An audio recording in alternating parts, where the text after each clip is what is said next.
Olá, meus amores, que saudades! Tudo bom? Bem, no vídeo de hoje eu vou falar sobre a minha experiência na descoberta da mediunidade. O intuito desse vídeo é justamente mostrar que a mediunidade é algo normal, afinal todos somos médios, e que depende de cada um como aprender a controlar, ou seja, a desenvolver essa mediunidade de maneira tranquila e sem medos. Tá legal, confesso que a minha experiência foi meio conturbada. Mas de verdade sou muito grata por todo o processo, pois foram através dessas experiências que hoje eu sou a Mahadeva Lakshmi. Curiosos? Então vamos começar. Sempre me perguntam como eu me tornei médium. E mais, quais os tipos de mediunidade que eu tenho. Então tá, né? Vamos lá. Eu falo que eu sou muito devedora, porque eu sou vidente, ou seja, eu vejo espíritos. Eu sou audiente, eu escuto os espíritos. Falante, passo mensagens através da fala e da incorporação. Sou sensitiva, ou seja, sinto a energia das pessoas e dos locais. Sou médium de psicografia. Esse é mais fácil, né? Todo mundo conhece o Chico Xavier. Então eu escrevo mensagens. E de cura, ajuda a melhorar o estado de saúde. Gente, não sou eu, tá? É a espiritualidade, eu sou só um canal. Mas, pessoal, uma coisa que a gente tem que deixar bem clara, tá? Mediunidade não é privilégio ou preferência divina. Todos, sem exceção, somos médiuns em maior ou menor grau. Existem pessoas que não sabem disso e acham que por não ver nada, não escutar nada e nem incorporar, não são médiuns. Meus amores, existem muitos outros tipos de mediunidade. E a intuição é uma que todos nós temos sempre. Quem nunca sentiu que devia fazer algo contrário ao que estava planejado e que deu super certo? Mas aqui o mais importante dessa lição é entender que não se deve ficar orgulhoso ou envaidecido por ser médium, e muito menos ficar perturbado por não entender o que está acontecendo. E só para ficar bem claro, tá, pessoal? Eu não sou mais abençoada por ter todas essas manifestações. Eu não me orgulho, ai, nossa, eu sou a médium, né? Não, muito pelo contrário. Sempre que alguém vem me agradecer na casa espírita, eu falo que eu sou só um mensageiro, né? Na verdade, eu não faço nada, né? Quem faz são eles. Então, eu entendo que toda essa missão que eu tenho é uma dívida. Eu lembro que há muito tempo atrás eu fui num centro espírita, eu nem trabalhava ainda no centro, em centro espírita, né? E um boiadeiro virou para mim e falou: você empurrou muitos morro abaixo, muitas pessoas morro abaixo, e você vai ter que carregar um por um morro acima. Então, não é mérito, né? É pagar dívidas. E eu decidi fazer esse vídeo justamente para mostrar que mediunidade desequilibrada é super normal, tá? Você não tá ficando louco, você não tá ficando louca por ver coisas que ninguém mais vê, por sentir coisas que ninguém mais sente. Muito pelo contrário. O que você tem é uma mediunidade que não tá tão equilibrada. Aqui, antes da gente continuar aí o vídeo, né, eu queria passar para vocês o seguinte: as obras de Allan Kardec, principalmente o Livro dos Médiuns e o Livro dos Espíritos, na verdade a ordem é inversa, né, começa com dos Espíritos e depois dos Médiuns, é extremamente importante para você entender o que está acontecendo. Vale a pena ler, tá? Ajuda bastante. E aqui, né, a minha história mesmo. Graças a Deus eu nasci numa família espiritualista. Na verdade, a família toda era kardecista, tá? Eu não sei se todo mundo sabe a minha história, né? Mas eu nasci em Santos, né? Eu sou santista, já perdi o sotaque há muito tempo. E minha mãe conta, eu era bebê, obviamente, eu não lembro. A minha mãe conta que a primeira vez que ela me levou para ver o mar, eu fiquei extremamente agitada, né? De alegria e felicidade, e depois eu entrei em trânsito. Eu fiquei meio que paralisada, né? Óbvio, né, gente? Não tem nem o que falar. O mar é a coisa mais linda do mundo. Salve, Iemanjá, Odoiá. E aí, né, passei de bebê para a juventude e o tempo foi passando e eu comecei a ver vulto. E esses vultos, na verdade, não era um só, não eram vários. Esses vultos, eles apareciam em todos os lugares e assim, sem que eu, né, desejasse. Eu tava lá quieta, pum, aparecia alguma coisa. E é engraçado porque eu morria de medo, né? Eu levava muito susto, eu chorava, tal. E as coisas sempre iam piorando, né? Então era com mais frequência que isso daí vinha acontecendo. E aí chegou, né, a fase mais complicada. Com 13 anos eu comecei a ter insônia. Fato, gente. Eu não dormia à noite. Era coisa desesperadora. Eu chorava porque eu queria dormir, eu não conseguia dormir. Eu fiquei um ano nesse sofrimento. Aí, né, vai ter gente que vai falar, nossa, até parece, né? Uma pessoa que não dorme um ano. Calma, gente. Eu não dormia à noite, né? Toda vez que eu tava lá, né, deitada, que eu começava a entrar em sono, aparecia alguma coisa, né? Eu ouvia grito, sentia me baterem, puxar lençol, puxar perna, essas coisas todas, tá? Então eu não conseguia dormir à noite. Era horrível, gente. E aí, no dia seguinte, né, eu levantava mal pra caramba, porque eu não tinha dormido. Aí eu ia estudar e quando eu voltava das aulas, né, da aula, eu acabava dormindo no sofá, né? Então eu cochilava de dia. Mas nunca era um sono, nossa, né? Dormi horas, acordei bem, né? Era um sono, claro, dormia, mas não era um sono profundo e reconfortante. Aí, beleza, né? Acordava, ia fazer dever de casa, ia ajudar a fazer comida, enfim, né? Desde pequeno eu sempre gostei muito de cozinhar. E aí eu ia dormir à noite mesmo, né? E tudo recomeçava. Até que um dia, né, já mal pra caramba, abatida, né, eu fui conversar com a minha mãe. Ela perguntou o que estava acontecendo e eu falei, né? Falei que eu não conseguia dormir, que tinha gente no meu quarto, né? Parecia coisa de desenho animado, né, gente? E a minha mãe, que já era kardecista, né, entendeu e catou a família toda e bora pro centro espírita, né? Então, nessa época, claro que eu não passava em consulta sozinha, eu tinha só 13 anos, mas falaram para minha mãe que eu tinha uma mediunidade descontrolada, ou seja, desequilibrada, e que quando mais velha eu ia precisar desenvolver a mediunidade.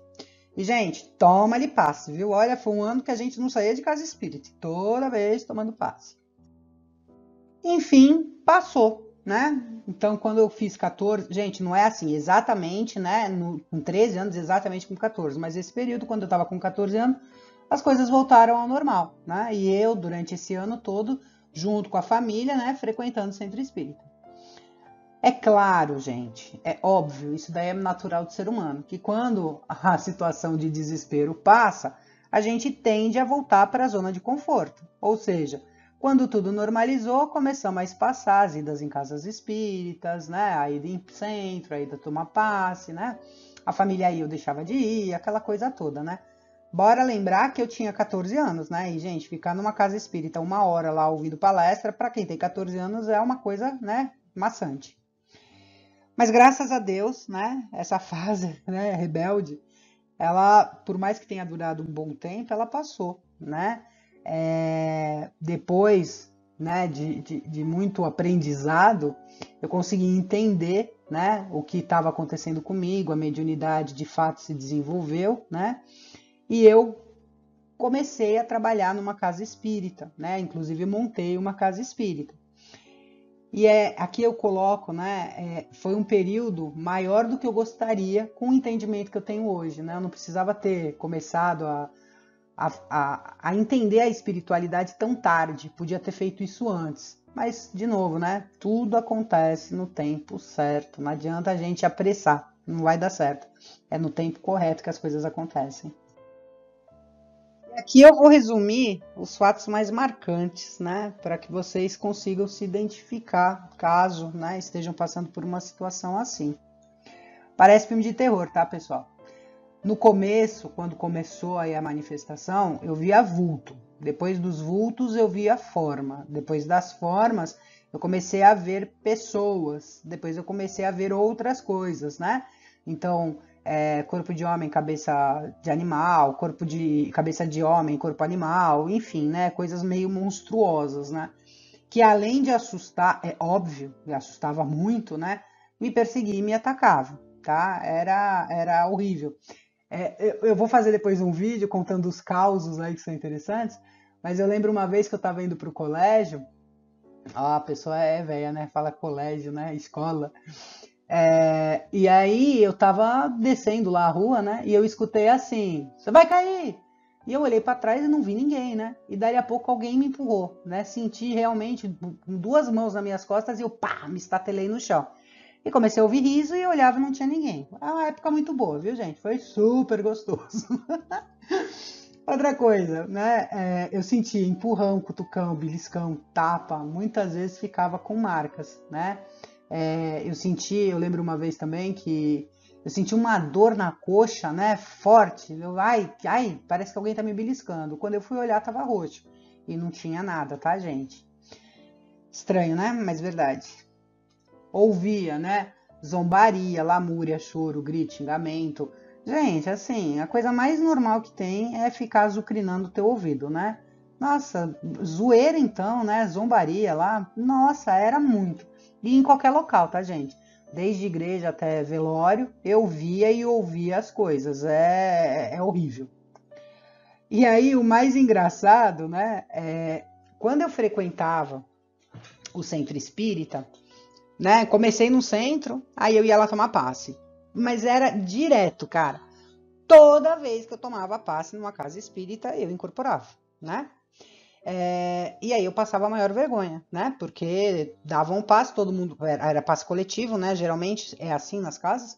Entra lá 5, 6, 7 pessoas, sei lá quantos médios tem para trabalhar. Entrava uma quantidade de pessoas, eu começava a passar mal, todos saíam e eu continuava lá dentro e dá-lhe passe, e dá-lhe doutrinação, e dá-lhe doutrinação, e dá-lhe doutrinação.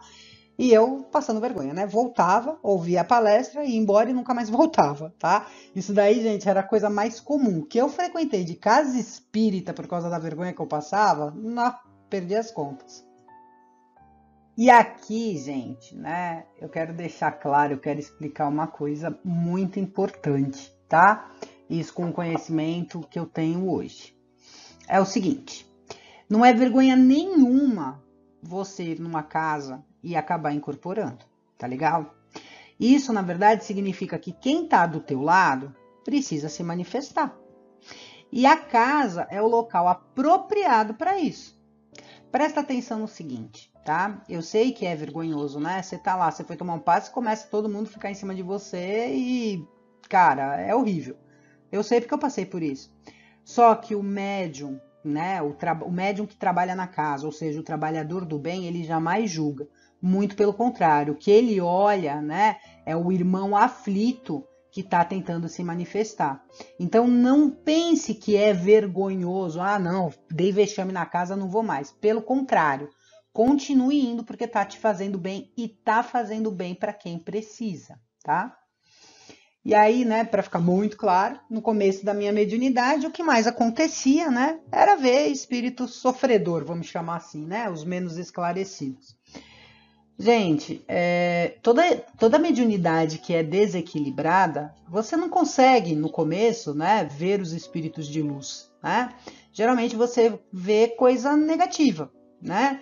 Bicho, pessoas monstruosas, vultos negros, né?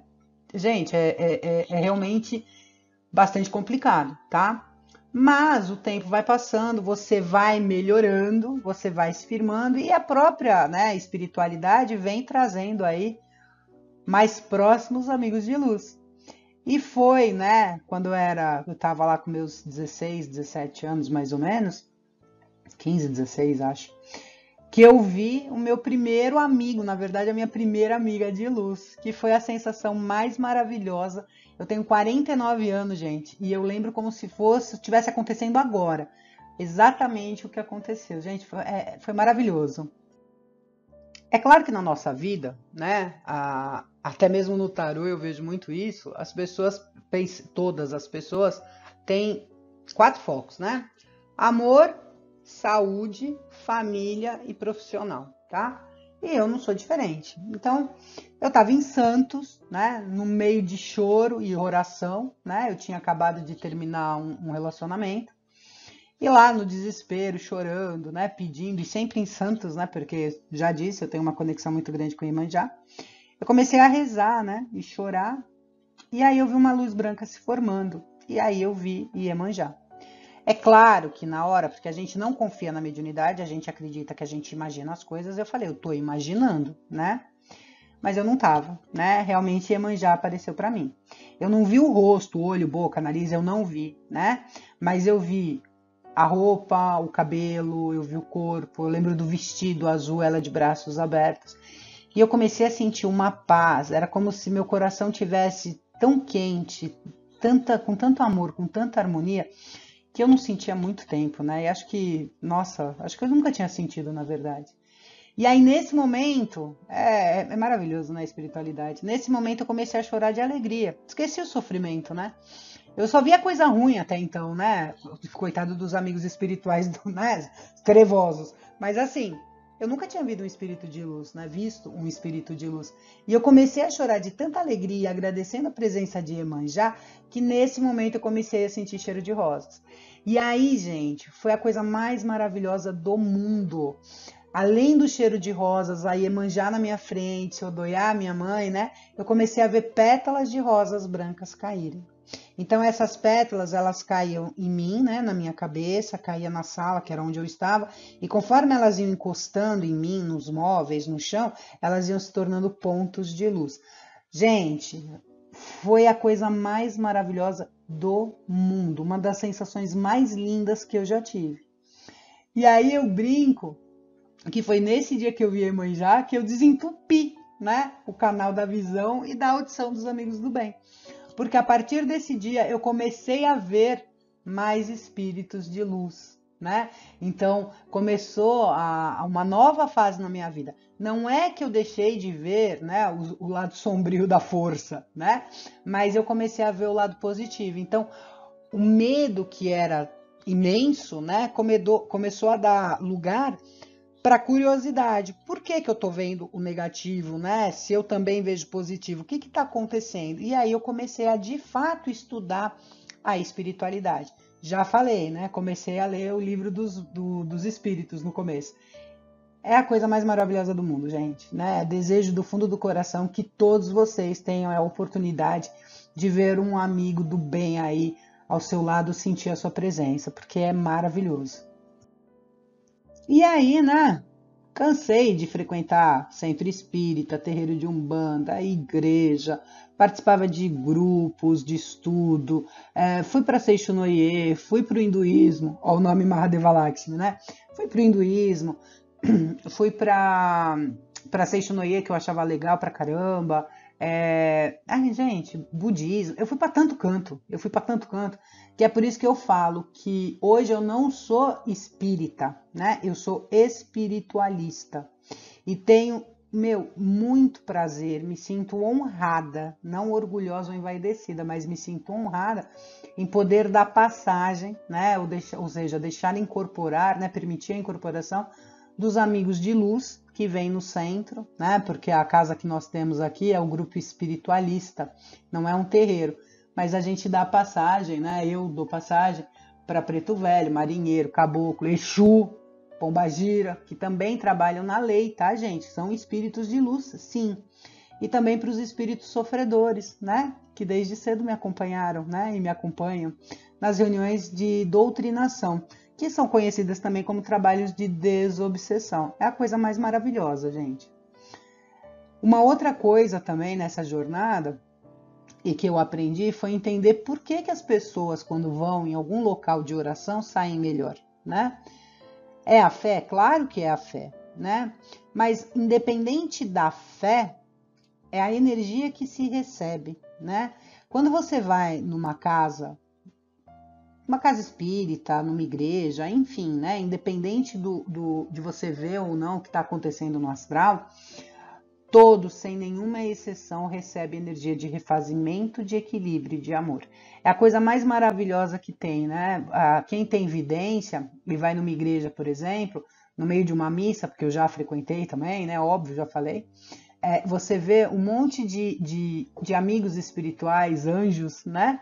Você vê vários amigos espirituais dentro da igreja e assim, transmitindo energias pra gente. E isso acontece em todos os locais. É maravilhoso. Hoje eu entendo por que a gente sai melhor dessas casas. Uma outra coisa também é assim, eu já falei e volto a repetir, né? Quem está fazendo esse caminho, né? Quem está passando aí por uma experiência de mediunidade desequilibrada, não deve se sentir louca ou sem força. Gente, de verdade, é super normal passar por isso, tá legal? Você não tá doido, você só tá precisando entender o que acontece com você. E ao invés de você ter medo e tentar fugir, começa a estudar para entender o porquê que tudo isso está acontecendo com você. Lembra que mediunidade todo mundo tem. A mediunidade, quando ela é manifestada, é algum débito que você, pediu para quitar nessa vida. Então, portanto, não adianta fugir, porque a cobrança ela vem. Vai estudar, para de ter medo. O medo é do desconhecido. Quando se conhece, não tem mais medo. Faz isso, façam isso, que vocês vão ver que as coisas vão melhorar e muito. Eu sei que pode parecer meio clichê a frase, né? Mas é verdade, o fardo ele nunca é maior do que a gente pode carregar, tá? Nunca, nunca. Você tem que entender que o que você está passando é só algo que está te chamando a atenção para você começar a melhorar, começar a evoluir e ajudar muito mais as pessoas. Gente, aqui no centro, quando a gente, no grupo espírita, quando a gente faz a reunião para iniciar os trabalhos, o que a gente pede é justamente para que Jesus esteja ao nosso lado, nos ajudando a confortar as pessoas, a entender e a se colocar no lugar delas, né? E é isso que acontece quando você começa a entender a tua mediunidade. E você fazendo isso sem se achar, sem se sentir, ou sem, não vou fazer porque eu vou receber tal coisa, você pode ter certeza que você vai receber tanta bênção, que você vai receber tanta coisa boa na tua vida, desde que seja de uma maneira desinteressada. É maravilhosa a espiritualidade, gente. Vale muito a pena você procurar entender, tá? E aí, claro, se você quer saber como é que eu virei a Mahadeva Lakshmi, dentro do site, lá na minha história, você vai saber todo passo a passo, inclusive tem lá um pedacinho do que a gente conversou aqui. Mas conta toda a jornada para eu virar a Mahadeva Lakshmi.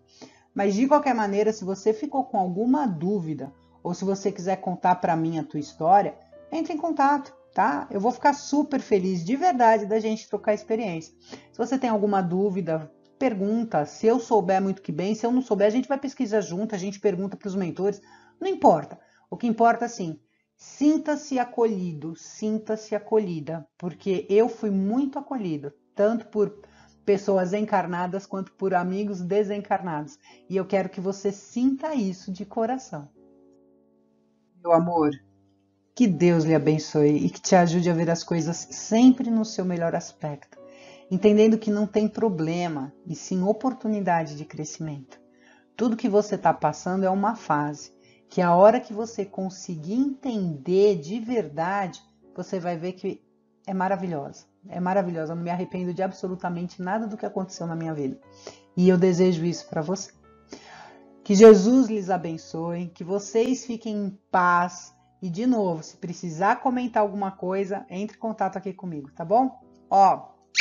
Um beijo enorme. Tchau!